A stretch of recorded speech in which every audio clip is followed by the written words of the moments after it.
A graça e a paz, meus queridos irmãos, bom estarmos juntos para meditarmos na palavra do Senhor. Eu gostaria de meditar com você hoje no Salmo 57, que é um salmo que Davi escreveu após ter tido um grande livramento. O Senhor o livrou das mãos de Saul, que era o rei de Israel, que o perseguia, e o perseguiu durante cerca de 10 anos. Davi, durante esse período de cerca de 10 anos, ele se tornou um fugitivo, sem paradeiro, sem lugar certo para viver, junto com a sua família, com a sua casa. E, no entanto, quando ele estava naquela região de En-Gedi, no deserto ali, Saul, quando soube que ele estava naquela região, Saul então convoca cerca de 3.000 soldados e vai à caça de Davi. Procura Davi em todos os lugares, não o encontra. Teve um momento que Davi então se esconde dentro de uma caverna, está no fundo de uma caverna, e nesta caverna quem que entra? Saul. Diante de Davi estava o seu inimigo. Davi teve a oportunidade de matá-lo. Ele corta inclusive a orla do seu vestido, mas ele sentiu um peso no seu coração muito grande. Ele disse: eu não posso tocar no ungido do Senhor. E não o mata. Quero dizer para você que o Senhor nos dá grandes livramentos, que o Senhor nos dá grandes oportunidades, até mesmo para nos voltarmos contra aqueles que se levantam contra nós. Mas nós temos que esperar no Senhor, temos que confiar no Senhor e deixar que o Senhor seja o nosso vingador. Porque a palavra de Deus, minha vingança, diz o Senhor. Então, se a vingança procede de Deus, não compete a mim tomar nenhuma posição contrária a isto. Eu tenho que confiar que o Senhor vai me sustentar, vai me guardar, vai trazer sobre a minha vida o sustento e o alento que eu necessito. Davi, nesse momento, ele teve a oportunidade de matar Saul, só que ele não fez isso. Ele não tocou naquele que, como ele mesmo reconhecia, como ungido do Senhor. E nós precisamos, irmãos, entender que o nosso livramento, o nosso socorro, a nossa cidadela bem segura é o Senhor. Se dependermos dos homens, muitas vezes nós vamos perecer, mas se dependermos de Deus, nós vamos ter a segurança e a certeza do grande livramento que vamos alcançar sempre. E o Salmo 57, então, nos mostra exatamente isto. Esse período de luta que Davi enfrentou, mas dos grandes livramentos que ele alcançou. No Salmo 57, então, a primeira coisa que nós entendemos e vemos aqui de forma muito clara é que Davi ele tinha consciência de que ele estava em perigo. A primeira coisa que nós precisamos ter, irmãos, é a consciência de que nós vivemos num mundo muito perigoso. As coisas não são fáceis para ninguém. E diante dessa situação adversa que nós estamos enfrentando a nível mundial, muito mais agora nós temos visto o quanto a ação do diabo tem se levantado contra nós. O quanto que o diabo tem se levantado com fúria contra o povo de Deus.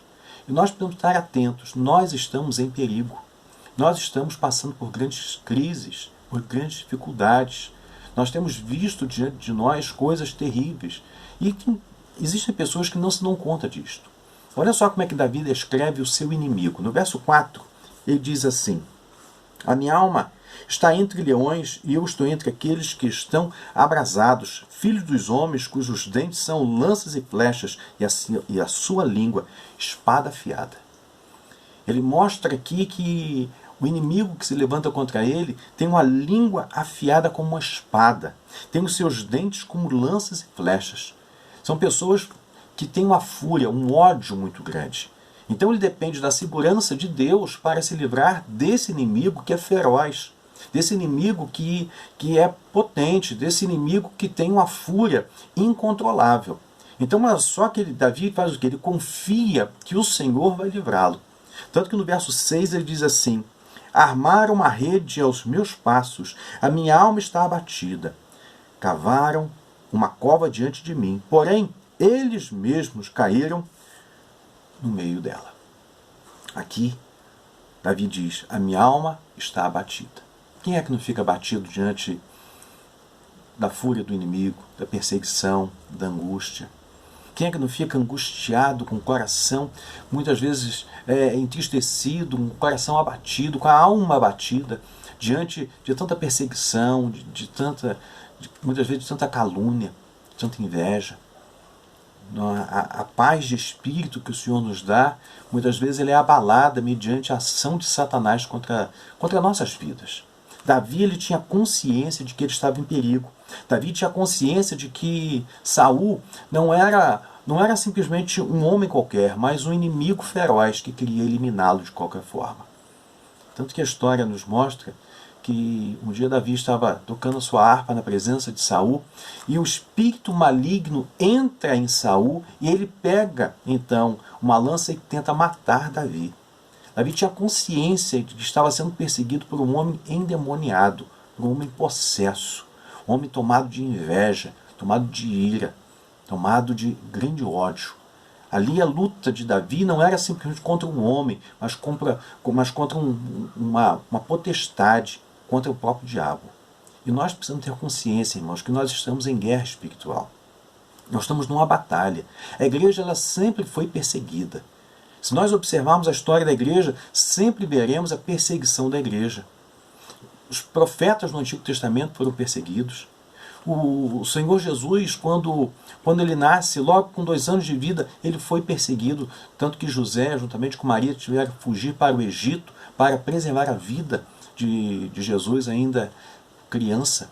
Quando João Batista começa o seu ministério, logo após ele é preso e ele é decapitado por Herodes, no ministério de Jesus mesmo. Ele foi levado ao deserto para ser tentado por Satanás. Durante todo o seu ministério, os seus inimigos se levantaram contra ele, até que ele foi parar na cruz.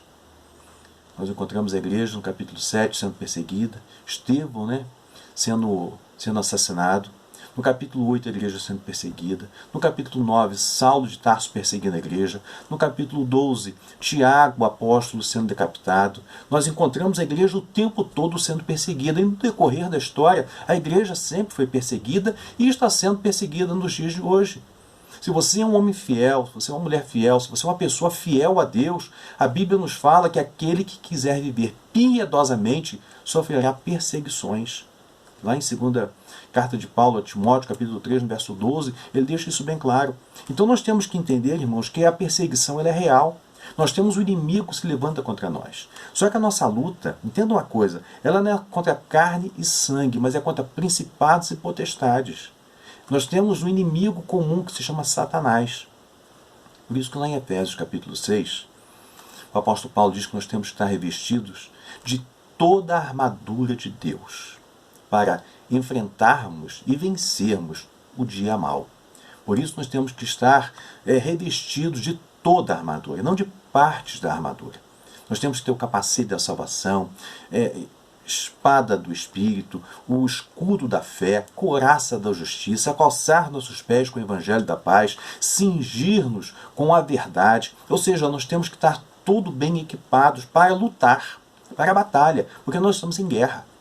E tem muitas pessoas que estão dormindo, estão achando que as coisas estão tranquilas. Não estão, nós estamos numa batalha. E a coisa está ficando cada vez pior. E vai ficar pior daqui para frente.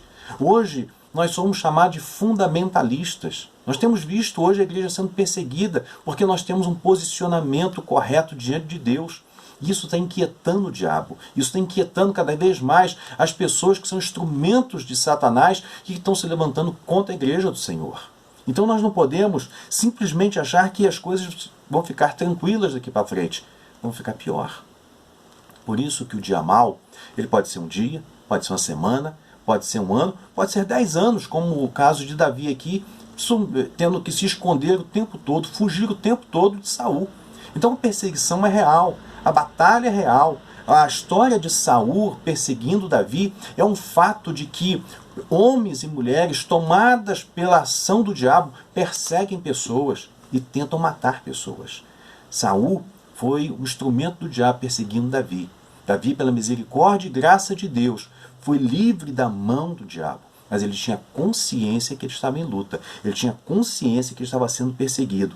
Ele tinha consciência de que o inimigo estava furioso contra ele e estava se levantando contra ele. A segunda coisa que nós temos que entender também, meus irmãos, é que Davi ele tinha um inimigo que era furioso, mas ele se escondia. Davi se escondia. na misericórdia de Deus. Ele confiava que o inimigo era furioso, mas que a misericórdia de Deus o sustentava e o guardava em todo o tempo. Se nós estamos aqui, é pela misericórdia e graça. Tanto que no verso 1, Davi diz assim: tem misericórdia de mim, ó Deus, tem misericórdia de mim, porque a minha alma confia em ti, e à sombra das tuas asas me abrigo, até que passem as calamidades. E no verso 10 ele fala: pois a tua misericórdia é grande até os céus, e a tua verdade até as nuvens. Davi estava confiado em quem? Na misericórdia de Deus. Se o inimigo é furioso, a misericórdia de Deus é maior. Se o inimigo vem contra mim com um exército, o Senhor me guarda e me livra com os seus anjos. É a misericórdia de Deus. Tanto que quando Babilônia invade Jerusalém, causa um caos na cidade, o povo fica em total miséria. Jeremias, no seu momento se volta para Deus, no momento de reflexão. Ele quer não ser encharcado pela mágoa, pela tristeza, pela angústia, mas ele se volta para Deus. Tanto que lá em Lamentações, capítulo 3, verso 22 e 23, ele diz assim: a misericórdia do Senhor são a causa de não sermos consumidos, porque as suas misericórdias não têm fim, renovam-se cada manhã. Grande é a tua fidelidade. Nós confiamos em Deus, porque Deus é fiel. Confiamos em Deus, porque Ele é misericordioso. Confiamos em Deus, porque sabemos que nele alcançaremos a vitória. A terceira coisa que nós aprendemos aqui nesse texto é que Davi, ele tinha uma fé inabalável no Senhor. Irmãos, confiar não é fácil. Ter fé não é fácil. Mas é nessa hora de grande calamidade que nós temos que colocar a nossa fé em prática. Colocar a fé em prática quando tudo vai bem, quando tudo está tranquilo ao nosso redor, é muito fácil. A questão é que nós temos que confiar no Senhor é no momento de grande luta, de grande calamidade, de grande angústia. E Davi confiou no Senhor. Tanto que no verso 2 ele diz assim, verso 2 e 3 diz assim: clamei ao Deus Altíssimo, ao Deus que por mim tudo executa. Ele enviará desde os céus e me salvará do desprezo daquele que procura devorar-me. Deus enviará a sua misericórdia e a sua verdade. Davi diz: o Senhor vai enviar ao meu encontro o socorro que eu necessito, que eu preciso alcançar nesse momento. Tanto que no verso 7 ele diz: preparado está o meu coração, ó Deus, preparado está o meu coração, cantarei e darei louvores. No momento que ele sabe da angústia que o seu coração se encontrava, de repente ele descansa em Deus. Ele deposita sua fé no Senhor, porque ele sabe que o Senhor ele poderia defendê-lo. Ele tem uma fé inabalável. Só que entenda uma coisa, irmãos. Davi estava confiado na misericórdia de Deus. Davi tinha uma fé inabalável no Deus Todo-Poderoso. E essa mesma fé nós temos que depositar em Deus nos dias atuais. A nossa confiança tem que estar no Senhor. Por isso que lá em Hebreus capítulo 11, verso 6, o autor nos fala assim: de fato, sem fé é impossível agradar a Deus, porque é necessário que aquele que se aproxima de Deus creia que Ele existe e que se torna galardoador dos que o buscam. Nós temos que entender que o Senhor é aquele que nos guarda, que nos protege e que nos livra. Essa fé inabalável, ela pode ser minada. Entenda uma coisa, nós temos uma fé muito grande, mas essa fé ela pode ser minada. A nossa fé ela pode ser atingida. Por isso que a Bíblia nos fala, lá no Sermão do Monte, quando Jesus está concluindo o Sermão do Monte, ele diz que aquele que ouve as minhas palavras e as guarda é semelhante a um homem que cavou fundo, encontrou a pedra, lançou alicerce, encontrou a rocha e ali então firmou a sua casa. Vieram os ventos, a tempestade, se bateu com ímpeto contra aquela casa e ela não caiu. Sabe por quê? Porque a fé estava bem firmada no Senhor e na sua palavra. Então quem ouve a palavra de Deus e as guarda, ou seja, confia em Deus, esse passa por lutas e dificuldades. Mas a sua casa não cai. Mas aquele que ouve as palavras do Senhor e não as guarda, não as pratica, é semelhante ao homem que edificou a sua casa sobre a areia.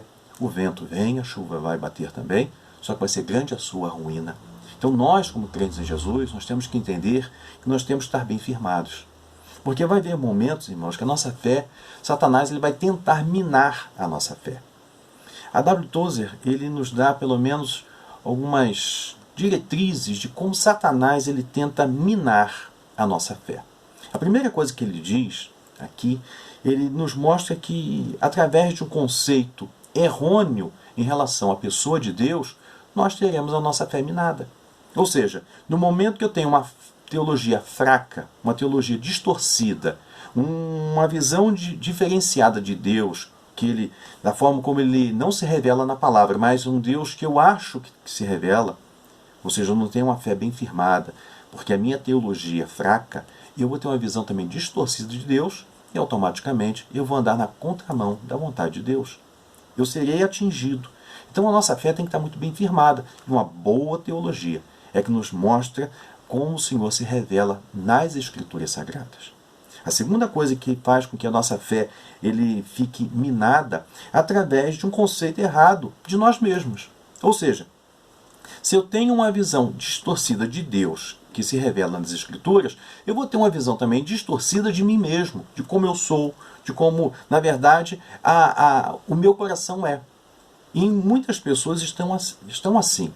Então a nossa antropologia ela também será distorcida. É diferente quando nós temos uma visão certa de Deus, nós seremos como Isaías, que entra no templo, ele contempla a glória de Deus, ele disse, ai de mim, porque eu sou um homem de lábios impuros e habito no meio de um povo de impuros lábios. Ou seja, nós temos a visão certa de nós mesmos diante da santidade de Deus, diante da forma como Deus se revela nas Escrituras. Uma terceira forma como Satanás ele tenta minar a nossa fé, através de um conceito errado também do próprio pecado. Quando nós achamos que o pecado não é tão pecado assim, o pecado ele se torna algo irrelevante. Não é bem assim, o que tem, todo mundo faz, qual o problema? Essa é a visão que o mundo tenta passar para as pessoas e que entrou dentro da igreja com muita fúria. As pessoas hoje não têm mais o sentimento de pecado, não sentem o peso do pecado.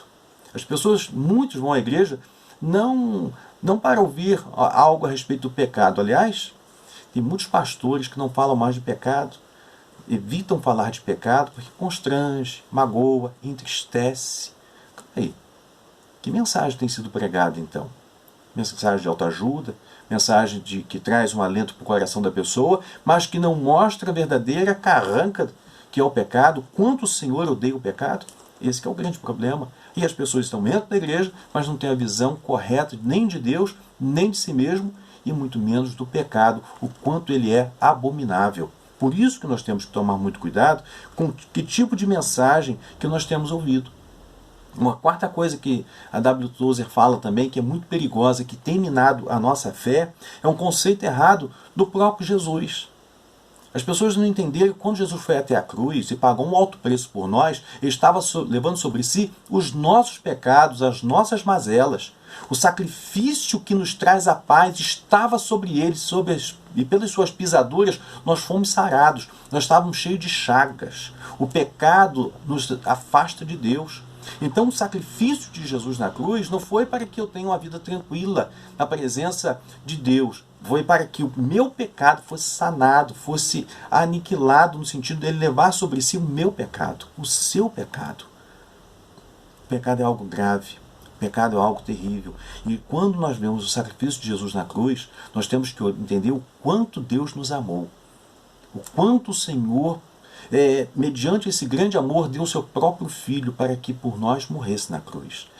Mas não para eu viver na prática do pecado, mas para que eu entenda que o pecado é algo abominável aos olhos de Deus. Então nossa fé tem que estar muito bem firmada também em relação ao sacrifício de Jesus na cruz. O sacrifício foi vicário, ou seja, foi substituído. Ele foi o nosso substituto na cruz. O castigo que deveria vir sobre mim, o Senhor levou. Agora, não é porque eu tenho agora viver de forma sem nenhum compromisso com Ele, mas para viver na sua presença, com a vida santa e irrepreensível, louvando o Senhor em todo o tempo. Deus é bom, Deus é maravilhoso, ao ponto de enviar seu Filho. Mas agora que eu reconheço isto, eu tenho que me voltar para o Senhor com o coração totalmente rendido a Ele.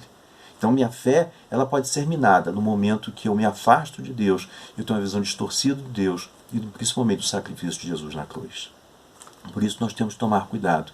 E como é que Satanás ele tem minado tudo isso? De várias maneiras. Uma delas, irmãos, é através do entretenimento. Nesse meio dessa pandemia, quantas pessoas têm buscado a Deus com o coração totalmente rendido ao Senhor? Quantas pessoas estão aproveitando para colocar em dia suas séries que não assistiram durante o período que estava trabalhando, que estavam estudando, que estavam tendo outras atividades? Quantas pessoas hoje estão afastadas da igreja, literalmente, em todos os sentidos, tanto físico quanto espiritual, mas o entretenimento continua sendo algo que vive buscando. Aliás, muitas pessoas iam à igreja por causa do entretenimento, não por causa de Deus. Iam para rir, para se divertir, para vender, trocar, fazer qualquer outra coisa. Poucos eram aqueles que realmente iam para buscar a misericórdia de Deus, reconhecendo a misericórdia de Deus. Um outro problema que nós temos visto e que tem minado a fé de muitas pessoas é a letargia espiritual. É o Deus da facilidade. As pessoas que se tornam apáticos em relação à fé, em relação aos problemas, em relação à crise que nós estamos enfrentando. Olham e acham que aquilo é tudo normal, quando nós estamos vivendo uma anomalia, uma anormalidade, né, em relação à situação que nós estamos enfrentando. Então nós temos que nos voltar para o Senhor, porque senão nossa fé será minada e nós vamos cada vez mais se afastar do Senhor. Por isso, Satanás ele não brinca. Ele vem com os dentes afiados, mas ele vem muitas vezes vestido com pele de ovelha para enganar os incautos. Por isso nós temos que tomar cuidado. Uma outra coisa que nos chama a atenção aqui, que nós precisamos com urgência entender, e o Salmo nos mostra, é que Davi ele reconhece que o nome do Senhor que deveria ser exaltado. Se o livramento vem de Deus, se a misericórdia de Deus, no momento que eu fui livre do inimigo, mesmo que eu estivesse lutando com o inimigo, eu fui livre do inimigo, é pela misericórdia e graça do Senhor. Então, ele que tem que ser exaltado. Olha só o que diz o verso 5. Ele diz assim: "Seja exaltado, ó Deus, sobre os céus, seja a tua glória sobre toda a terra." Glória e honra a Deus. Louvores a Deus. Se eu tive um grande livramento, louvado seja o nome do Senhor. Se o Senhor me trouxe uma grande oportunidade e me livrou, seja de uma doença, seja diante do inimigo que se levanta contra nós com fúria, a glória, a honra e o louvor seja dado somente a Deus, irmãos. Nós temos que aprender a ser gratos ao Senhor em todo o tempo. Olha só o que nos fala no verso 11. "Se exaltado, ó Deus, sobre os céus, seja a tua glória sobre toda a terra." Aqui Davi ele reconhece que ele é limitado, que ele é carente, que ele é dependente da misericórdia de Deus. Mas ele reconhece que o Senhor, nosso Deus, ele é um Deus acima de todas as coisas, que em todo tempo ele tem que ser exaltado. Por isso, irmãos, que nós temos que entender que a nossa vida está nas mãos do Senhor. Tem muitas pessoas que estão frias na fé, abatidas na fé. Entenda uma coisa, eu li uma frase recentemente que diz assim: "Parece que alguns líderes sentem prazer em ver quão perto do abismo conseguem chegar sem sair dele, ou sem cair nele, para ser mais exato. Eu tenho uma notícia importante: eles não correm o perigo de cair no precipício." Eles não correm o perigo de cair. Já caíram. Apenas não sabem disto. Tem muitas pessoas que estão brincando com perigo, mas não se dão conta que já caíram no buraco, já estão no precipício, já estão com sua vida arruinada em relação à fé. Não é porque as coisas aparentemente estão bem ao nosso redor que nós estamos bem. Davi ele reconhece que o Senhor tem que ser exaltado em todo o tempo. Davi ele dá glórias e honras ao nosso Deus. Ele louva ao Senhor pelos grandes livramentos que alcançou. Por isso que nós temos que tomar cuidado, irmãos, que nós podemos desviar a nossa fé. Por exemplo, o culto à celebridade.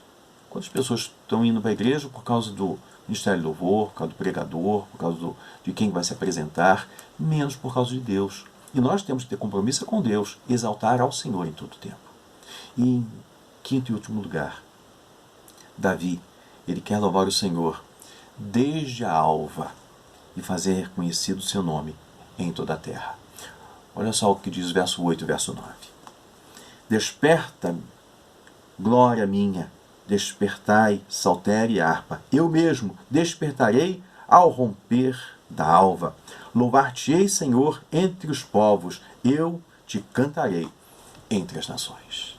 Aqui Davi está dizendo, eu quero acordar antes da alva, eu quero acordar a alva, eu quero acordar louvando, bendizendo, engrandecendo o nome do meu Deus que me deu grandes livramentos e que tem me livrado da boca do leão, tem me guardado em todo o tempo do mal que tenta vir sobre a minha vida. Davi ele reconhecia, irmãos, o cuidado de Deus, a graça de Deus, a misericórdia de Deus, então ele louvava ao Senhor. Como você tem levantado pela manhã? Você tem louvado a Deus? Você tem orado, buscado o Senhor, agradecido a Deus por uma noite de sono, pelo descanso, pelo cuidado que Ele tem tido para com você? As lutas e as dificuldades têm sido grandes, mas o Senhor em tudo tem te livrado, o Senhor em tudo tem te sustentado, o Senhor em tudo tem te guardado. Daniel ele foi lançado na cova dos leões, mas da boca dos leões o Senhor o livrou. Ele pôde sair daquela cova, daqueles leões e dizer, o Senhor me guardou, o Senhor tapou a boca dos leões. Irmãos, é isso que Deus tem feito por nós. Quando Sadraque, Mesaque e Abednego foram lançados na fornalha ardente, lá dentro da fornalha, não da fornalha, mas dentro da fornalha, o Senhor os livra. Ali, não, quando o Nabucodonosor olha para dentro da fornalha, ele diz, nós não lançamos 3 homens na fornalha, como é que eu vejo 4? E um é semelhante aos filhos dos deuses. Ali estava o Senhor Jesus do lado daqueles homens, livrando aqueles homens do fogo. Irmão, Deus tem nos livrado de grandes coisas. Muitas vezes, nós nem sequer nos damos conta dos livramentos que Deus tem nos dado. Então, quero convocar você a buscar, a louvar, a engrandecer o Senhor, a reconhecer como Davi, que o Senhor é quem nos livra da boca do leão, do inimigo, daqueles que se levantam contra nós. Por isso, medite no Salmo 57, engrandeça o Senhor em todo o tempo e reconheça o livramento que Deus tem dado a você, que o Senhor tem dado à sua família e à sua casa. Que o Senhor aplique esse texto ao seu coração e que você possa fazer como Davi, louvar o Senhor em todo o tempo. Amém? Que Deus te abençoe rica e abundantemente. Amém?